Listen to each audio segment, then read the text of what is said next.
سلامونه احترامات الله دې کې چې ټول روغ جوړ یاست. الله تعالی کې نن ما سره په سټوډیو کې د صوابۍ ډېر ننګیالی شاعر ډاکټر اختر علي اختر صاحب ناست دی.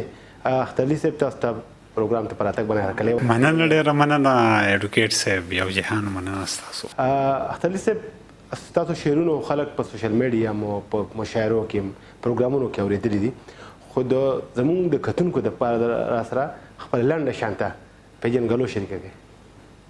نوم مې اختر علي دی، خپل تخلص ورسره اختر خوښومه. د صوابۍ ضلع رزل تحصیل رشکی کلي م رشکی ترکی او د زیږون نیټه مې د سرټیفیکیټ مطابق چې ده نو 1991 ده. لسم جماعته پورې مې سبق په ترکی های سکول کې ویلی و. زما په خیال واتیم کې داسې خوشه مې لسم کړی و. بیا یو کال پکې وقفه راله، د کوارټ نه مې اف ایس سی وکړله، 12 مې لکه په پښتو کې چې ورته وایي. بیا 94 کې مې 14 وکړو. بیا مې پرایویټ پښتو وکړله، ماسټر مې وکړو. د هغې نه وروسته مو بیا جاب کوو که څه روزګار هم څه وکړو؟ ما اصل کې ما میډیکل ټیکنیشن هم کړی و، خو بیا د پی پی ایچ آی یو پراجیکټ راغی، هغې ته مې اپلای وکړله. په هغې کې مې اپاینټمنټ شو. نو زه لکه اوس فی الحال په انډیپینډنټ مانیټرینګ یونټ هیلث کې یم. جاب هم کوئ؟ جاب کوم. صحیح. شعر خو لکه داسې شعر دی چې دا هر انسان ته یو الهامي غوندې څیز دی. لومبنی شعر هم په کوم وخت کې ویلی دی؟ سید الله صاحب داسې و چې مونږ واړه وو، زمونږ په دې رشکی ترکی خو د بار خلکو ته پته نه لګي، دا خو بس یو کلی دی او نومونه یې 2 دي. نو یو ځای به دلته وړو فوټبال کوو هغه ټیم کې. نو زمونږ یو ملګری و، امجد نوم یې و، نو هغه د هغې نه مړ شو. زمونږ ډېره ماشومان و، د ماشوموالي هغه مینه هم لږه څه وایي. نو زما په خیال زه ډېر زیات خفه وم.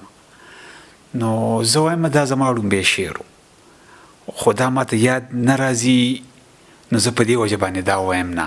او په دغه دور کې دا 2 اتیایم و یا 1 اتیایم و، داسې و. ټین ایج چې څه ته وایي هغه بلکل ورکوټوالی و.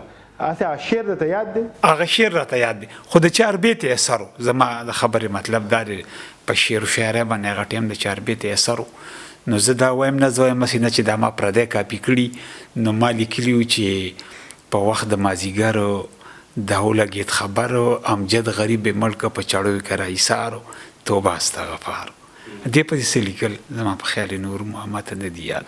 یعنې لومبنۍ شاعري مو د یو خپل ملګري په مرګ باندې چې هغه کړې ده، او د هغه یو نوخه غونته کې و، یو مرثیه غونته چې کله به م شاعري کوله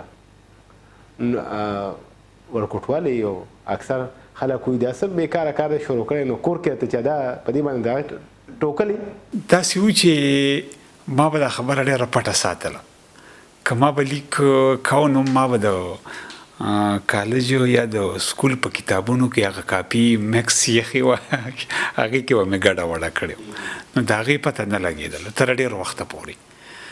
بیا په 2001 کې ما به نوم اورېده چې طلا احمد شباب شاعر دی، خو ما چې ته لیدلی نه و. نو ما له بلنه راکړله د جاوید اقبال زموږ د ټولنې بیا د اطلاعاتو سکاتر و. نو هغه وایي چې د شپې په اډه کې یو غونډه ده، زه لړم، زه اریان غونته شوم چې ما یې ګڼې چې صرف زه شاعر یم. هغه بلا شاعران ملګري ناست وو، ما پکې په ړومبي ځل غزل وویې. بیا راته هغې ویې بل ووایه. هغې ما حوصله راکړله ما چې زه خو هم شاعر یم ګڼې. نو د هغې نه پس مې بیا لیکل ښه ډېر کړلو. حوصله افزایي ده هغې سره بیا حوصله افزایي وشوله. زمونږ یو ملګری هغې کې هغه د صوابۍ ادبي ټولنې اجلاس و، شباب صاحب د هغې صدر و، افسر خان اوس په پولیس کې سب انسپکټر دی. نو هغه جنرال سیکرټري و، هغه وړوکی لږ و، زما نه په عمر کې ډېر کم و. نو هغه سټیج چلاو. نو ما یې دا خو ګور لکه دی وی او زه به نشم ویلی چې هغه درکې م راغی موټیویټ کړي هغې مله حوصله راکړله، بیا به باقاعده خو باقاعده تاسو شاعري شروع کړه.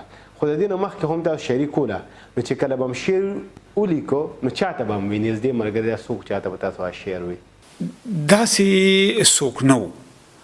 یو د رانیزي کوټو امیرې کاکا، خو هغه خو لکه دغه سړی و، شعر به یې لیکو، ما به هغه ته شعر وي. یو زموږ د کلي میر محمد، زه ورته اوس هم شاعر وایم، ډېره ښه چاربې ته لیکي، ډېر ښه.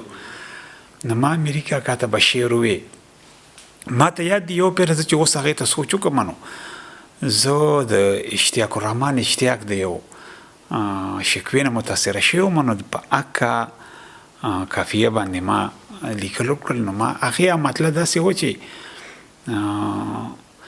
لږ خو د جزا منظر په سترګو کې پلکه کا، لکه قیامت نه راځي هم تله دې راښکته، لکه قیامت نه راځي نو تله دې راښکته کا. ما ته دې جټ شاعر وی چې مونږ ورته جټ وایو، چې نه د دې نه دا نو ته لرې کا، هم پکې ولګوه نو ستا به د شعر معنا وسیږي. چې ما لکه اوس سوچ وکړم دا لکه د شاعرانو لعله دا ګاډ ګفټډ شی دی. نو هغه مالا شعر سکول ته نه وتلی؟ سکول ته نه وتلی، اما له ډېره ښه اصلاح کړې. تاسو له هغه پوره هغه د شعر معنا برابر ټوله معنا یې بدله کړله. نو ما به هغه ته شعر وي، هغه به ما ته شعرونه وي. په کور کې به د چا د شعر وي تاسو ته چې دا څوک د کور کې د ملګري چاته د شعر وي یې موټیویټ کولی؟ نه نو داسې نو. یو پېره داسې و چې زما په خیال هغه ټایم زه ډېر وړوکی وم، اتم کې وم یا داسې کلاس کې وم. نو مونږ ناستو، نو یو کس زما مشر ورور دی، هغه ډېر ریلیجس سړی دی، دینداره سړی دی. نو هغه ته وي دی هم شعرونه لیکي. نو هغه ورته وي سړی دا به بل چا لیکي، د بل چا شعرونه به دی وي. زما په خیال اوس به د هغه یقین راغلی چې زه شعر لیکم.